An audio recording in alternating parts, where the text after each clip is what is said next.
Halo guys, assalamualaikum warahmatullahi wabarakatuh. Kembali lagi bersama saya Sito Channel, tutorial dan keseharian di Jepang. Kali ini seperti video yang saya upload sebelumnya, bagaimana tata cara untuk membuang botol di Jepang, yaitu hari Rabu minggu ketiga. Dan hari ini adalah hari Rabu minggu ketiga ya. Jadi ada beberapa hal yang perlu diperhatikan sebelumnya untuk membuang botol, yaitu yang pertama, untuk botol plastik ini label dan tutupnya harus dibuang terlebih dahulu, harus dipisahkan karena label dan tutupnya itu dibuang pada sampah yang hari Senin dan hari Kamis.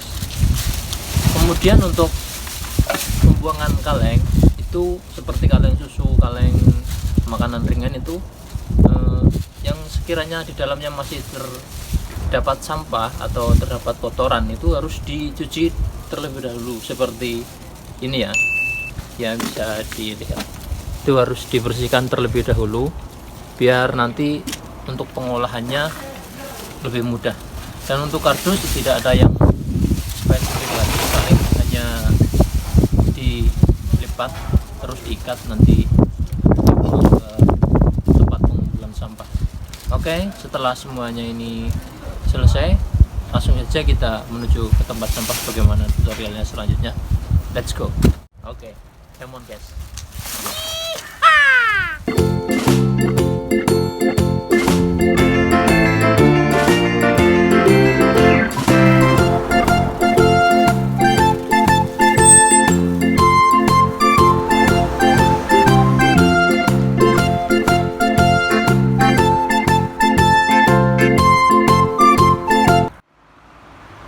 Oke guys, kita sudah sampai di tempat sampah yang seperti kemarin.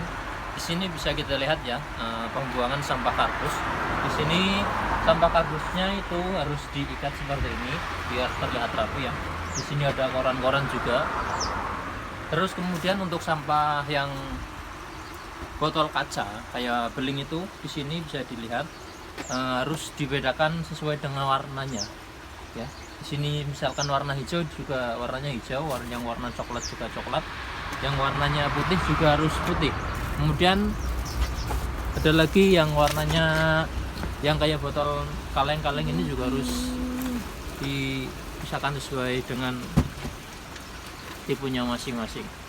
Di sini ada terlihat botol yang biasa harus ditumpuk seperti ini. Ayo saya mau.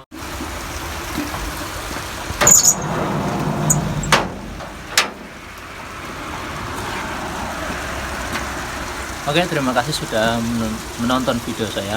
Jangan lupa like, komen, dan subscribe tentunya. Terus jangan lupa juga untuk mengaktifkan tanda loncengnya agar teman-teman semua bisa mendapatkan pemberitahuan untuk video-video saya selanjutnya. Semoga video ini bermanfaat untuk